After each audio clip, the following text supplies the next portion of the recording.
Eddie Antonin, and Tak Umazawa, and Young Il An. Hello everyone, so my name is Dur, Young Elan, and Dur means stop thinking, start doing. Yeah. I am a very typical type of the Korean ajashi and uncle, so I have drunken a lot of alcohol, so I now lost my left hemisphere. So I'm getting along with a lot of people brainstorming always, so I'm always emptying myself to my right hemisphere. But I'm very passionate about nurturing and cultivating startup ecosystem in South Korea. And for the past 6 years, I have been operating TIPSTAR. TIP stands for Tech Incubator Program for Startups in South Korea. And I have incubated more than 2,000 startups, super early stage startups, and I have seen them growing and expanding to the global. Still, I am questioning, am I doing well? Not doing well enough. I have to always benchmark and grow. And for this meeting and with respect to that, I'm inviting CIC and Maria01, the persons in charge from Finland and Japan. Please give them a round of applause. So, thank you. Before we start the discussion, could you briefly introduce about yourselves?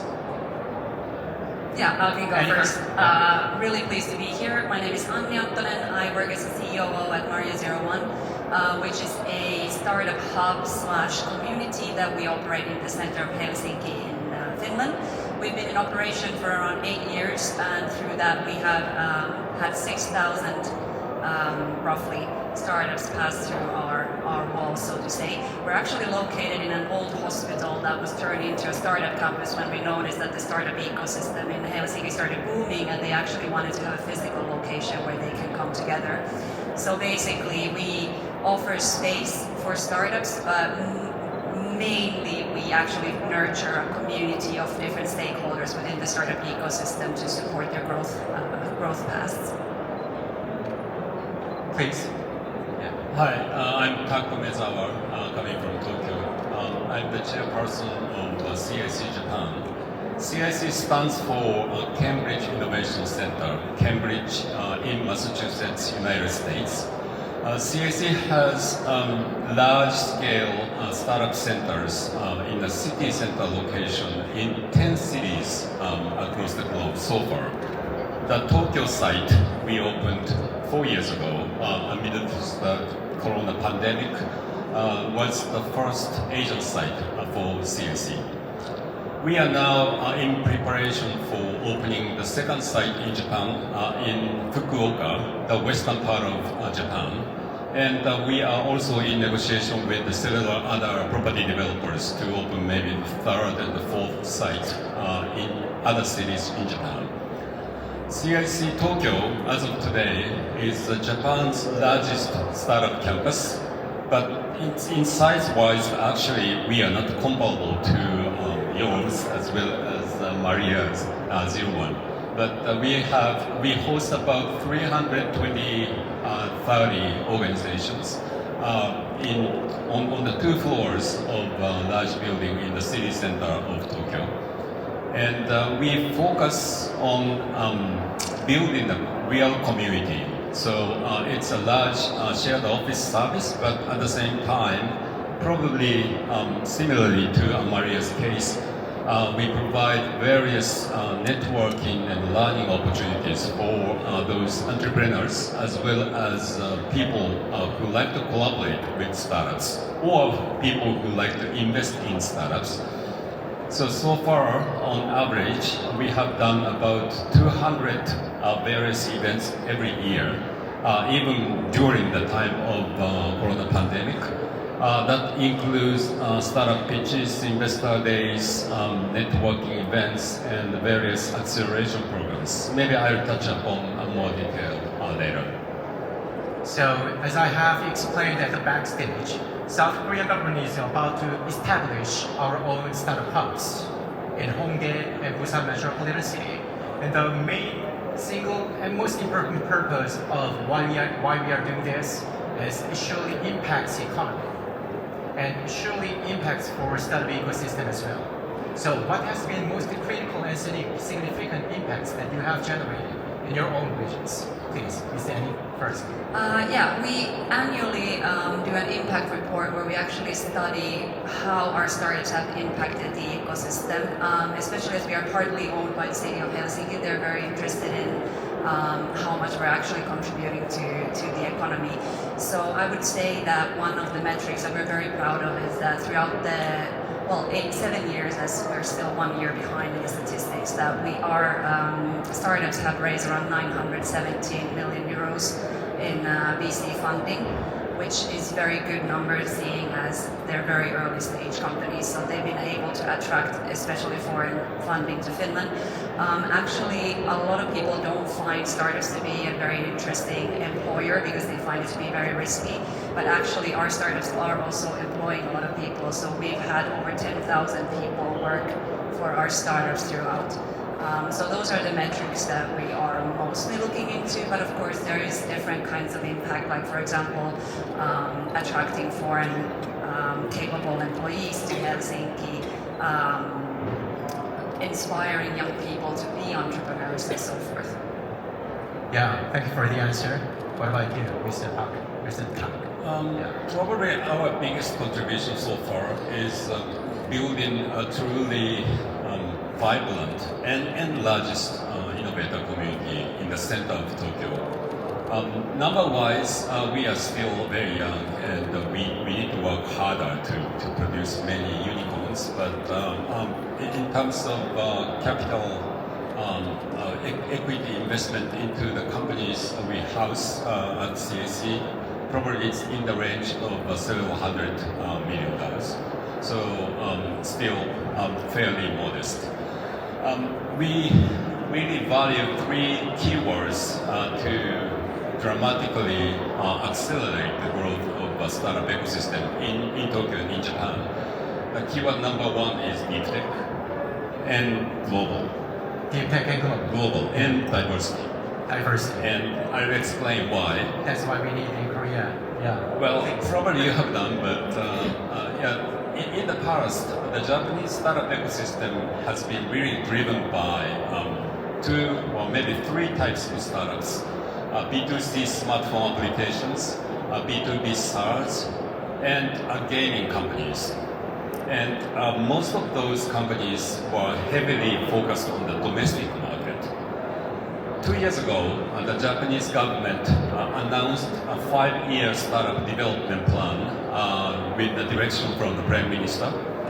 And that plan says that we're going to increase the amount of investment into startups by 10 times in 5 years. 10 times in 5 years.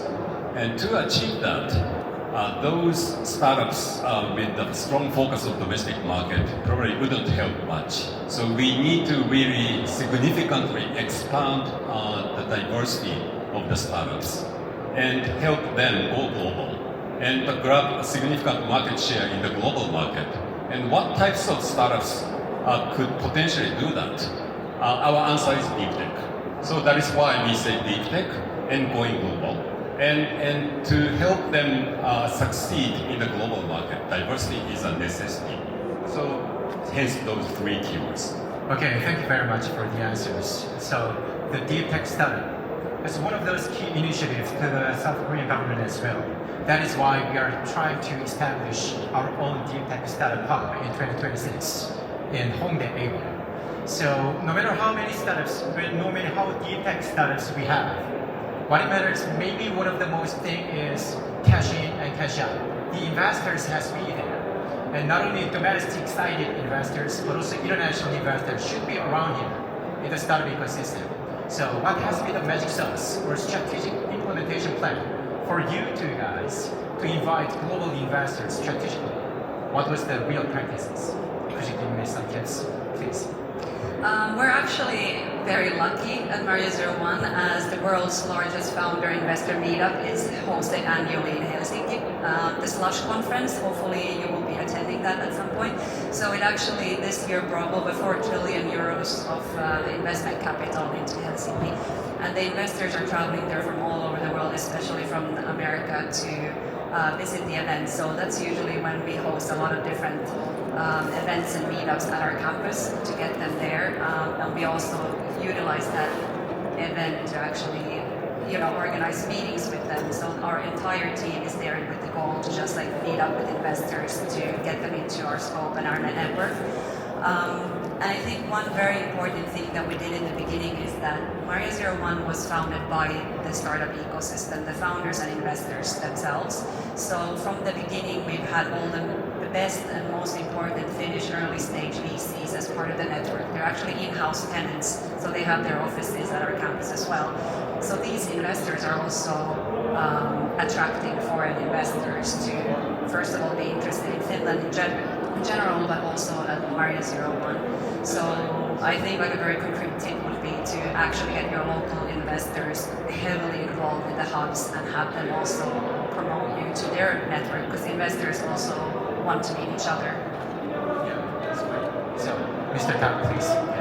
Yeah, we haven't really succeeded yet, so I'm going to tell what we are trying to do. Well, first of all, the CIC is probably the most international innovation hub in Japan so far. So, because of our origin from Massachusetts, Boston. So we have succeeded in attracting clients or tenants like American Chamber of Commerce or Canadian Chamber of Commerce, several government agencies from Europe. And those agencies are acting as a hub to invite both non-Japanese startups as well as investors. Also, secondly, because of our focus on deep tech, probably it is more appealing to non-Japanese investors, potentially. And we are working with the government, both the national government as well as the Tokyo metropolitan government, on the strategy to attract the top-tier US venture capitals to Tokyo. Once we succeed in doing that, probably those deep tech startups will have a much easier way to get into the US market, for example, for startup like life science startup. As you know, the life science market is the far biggest in the States. So without having a significant share there, it's not going to be a unicorn. So we need that kind of leeway to get into the US market. We have no equity policy as an operator. So we, instead of investing in promising startups ourselves, we invite many investors, both VCs and CVCs, and we provide the best environment for entrepreneurs to select from good pool of investors, as opposed to being kind of enclosed by a specific seed investor. Thank you so much for the answers. I feel like I have deployed one of those strategies to better blossom our startups as well. So it has been investor side question. So I'm gonna reverse it back to question through with like a startup side question. So what has been like one of the most notable and beautiful experience that you have integrated to the startup founders, or in supporting startup founders or deep tech startup founders, their research and development ways, and how did they go through with the global markets with their expansion?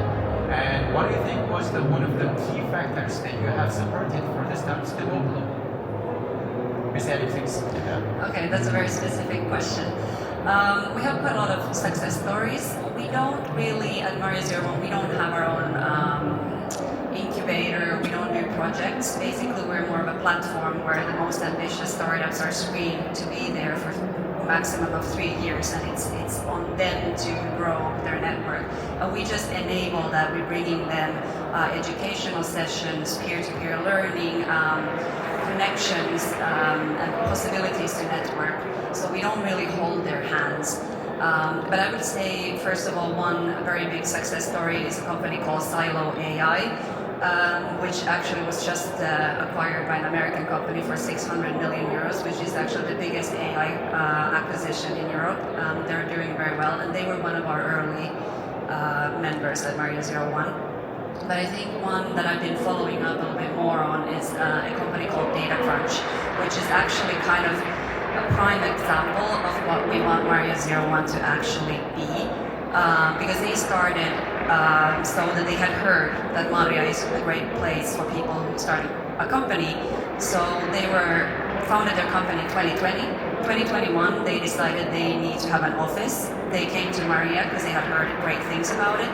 They took 3 hot desks, and in 3 years they've now grown to 35 employees. They actually have an office, which is like the entire floor of one of our buildings. And they just raised their first funding round for 13 million euros this fall.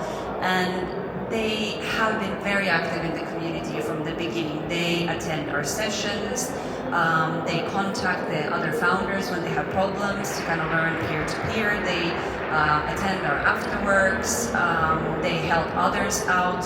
So they are those like active members in the community, and I think the community is as strong as how much you also put into it. So I think they're kind of the, as I said, prime example of how companies should develop when they're at Maria. Now they've been at Maria over 3 years, so technically we should kick them out because they've maximized their 3 years, but we've still let them stay because they're on their like very fast trajectory of growth. Mr. Tan, please. Yeah, one of our clients is called Sakana AI. You know the company, okay? Yeah, okay. But Sakana AI is a really transformative AI startup, very, very young, and they are very well known because they became a unicorn within 1 year of incorporation. They are working on developing the foundational models for user-specific applications and automating it. So new way of kind of generative AI company. They became our client about a year ago. And since then, they have been really actively engaging other companies as well as investors, and they have collected a good portfolio of international VC and domestic CVCs as investors, and became the unicorn. So the story is actually very similar to yours. We didn't really help the company per se, but because they are surrounded by kind of like-minded innovators, and they are in probably the most vibrant innovation community, which attracts various talent on a daily basis. So they keep hiring good talent, and they keep attracting attention from large corporates as well as investors. So that's how they became a unicorn in such a short time. Thank you so much. So the startups are, by their nature, we never maintain a status quo. And that's also seen with the startup hubs. We also have to follow the guidelines and waves of the changes of the technologies. So as technology changes, startup hubs role and responsibility, and we need to adapt ourselves. Hardwares are hard to change, but when it comes to softwares or plannings or some kind of like providing supplementary things for the startup should be changed. So what do you think is the like a key mission and vision and driving forces that we have to go for as a startup of like managers and directors? Please. Yeah, that's an interesting question, because in a way we're in a very old school, tangible kind of business at our hub that we want to actually bring people together. We want to facilitate these kind of random meetings at our campus sauna or gym or after work. So I think in our case, the companies, they bring the tech, that's their core business, that's what they focus on. We focus on our core business, which is people and the community. So we're more in the human interaction business rather than being the ones to invent new things, so to say.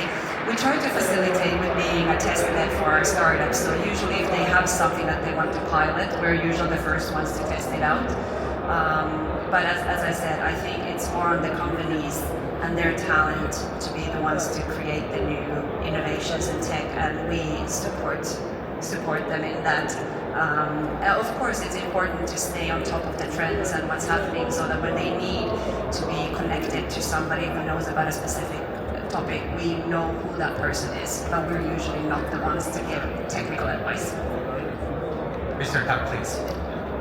Yeah, at CIC, we have 3 kind of innovation campus concepts, and we call it first generation, second generation, third generation. The first generation is something like CIC Tokyo, basically a generalist type, very large. And the second generation is specific tech domain driven, so a life science hub, for example, or robotics hub.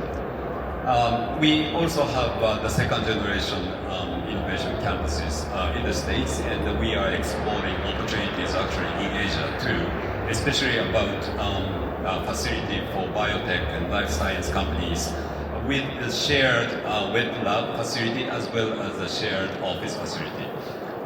Probably we're gonna have one sometime soon here in Asia as well. The third generation is rather than driven by the technology domain, it's driven by theme driven or challenge driven. So yeah, something like climate tech, for example, or probably aging society. And we are also in the process of developing the third generation hub in the States on the theme of climate tech. So those 3 probably are complementary each other. It's not like the second generation is better than first generation, because the first generation as a generalist hub has the beauty of helping innovation which entrepreneur didn't think of. For example, for somebody with a life science tech seed, we generally have events for femtech, sport tech, or wellness, for example. And if that entrepreneur joins one of those events, probably she or he will find a new potential use case which the entrepreneur didn't think about before. It's only possible in a kind of generalist type, broad-based innovation campus. But at the same time, the second generation hub can easily connect venture capitalists with a very strong focus on life science. So probably the density of the communication will be thicker. So there are pros and cons, and probably we like to explore all 3 of them. Thank you. Thank you so much for the answers. So we can have these various kinds of the spectrum of the supporting programs or concepts or theme-driven or mission-driven things. But if there's one thing that you would recommend to early stage startup founders, one course of the education or training, what would it be? Like a very concrete tip for utilizing the hub, you mean, in a way? Yeah. Education and training courses? Yeah. For the early stage startup founder, and why? Yeah, well, I would just say that be active. It is your company to grow, so don't let a hub or any program tell you like this is how you should do it. Take responsibility for yourself, especially as we don't have programs. As I said, it's more of a platform, we facilitate things. It's up to you to utilize that. So make a personal brand for yourself within the hub and the ecosystem. I think that's very important, because then usually, for example, when we bring up startups, when foreign investors ask what are interesting cases to look into, we will know about you and your work. go actually and knock on the doors of your peers, ask them for coffee or lunch and spar with them. Use that knowledge that you have within the hub. Go to educational sessions, go visit the VCs in their office or try to catch them in the yard. So these are very, very kind of root level tips that I'm giving, but that's just because that's what we're trying to do. We're trying to level the ground so that everybody has equal opportunities to grow their businesses.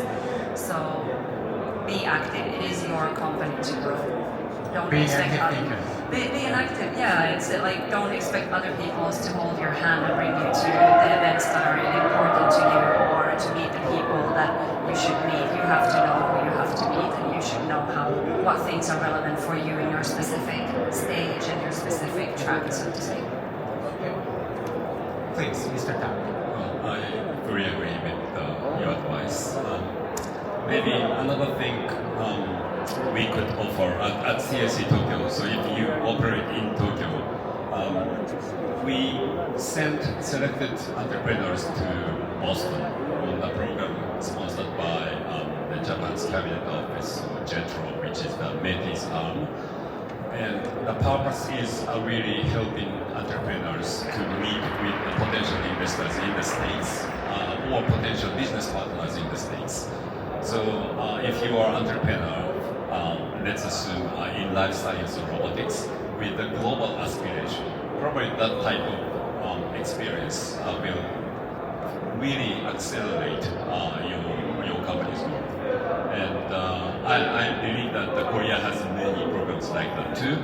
So take the chance of taking such a kind of global program if you could. Thank you. So if you could summarize or pick just one single vocabulary to express what you have mentioned as like a recommended course for startup founders, what would it be? One single vocabulary. One word, 2 words, involvement in the entire ecosystem. Yes, thank you. For entrepreneurs. One vocab for recommended course as for startup founders. Maybe global mind. Global mind. Yeah, especially for a country like Korea and Japan. Global mind. Yeah.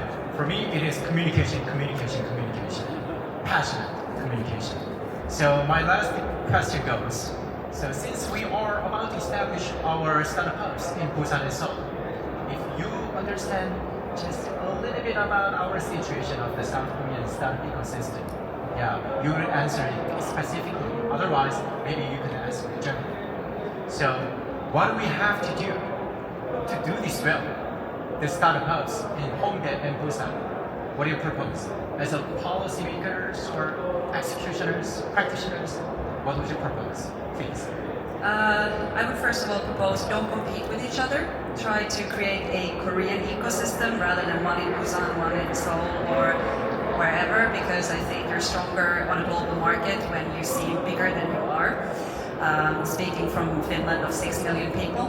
And then I would say find local heroes who want to contribute to your ecosystem, because that will create the fear of missing out for everybody working within the startup ecosystem, and that's how you actually make it grow. That's how we built Maria as well. So local heroes. Global heroes.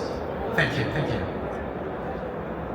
Two things. One is selecting the right theme for your house. So it could be maybe something about manufacturing, or maybe it could be a challenge-driven, like Asian society.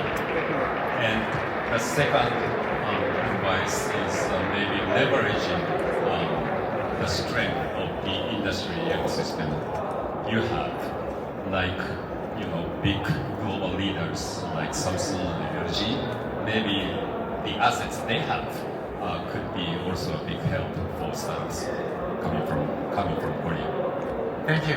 And thank you for sharing those invaluable insights today. It was Ms. Annie from Maria01, and it was Mr. Tang from CIC. Ladies and gentlemen, please give them a round of applause. Thank you so much. So I was Maria01.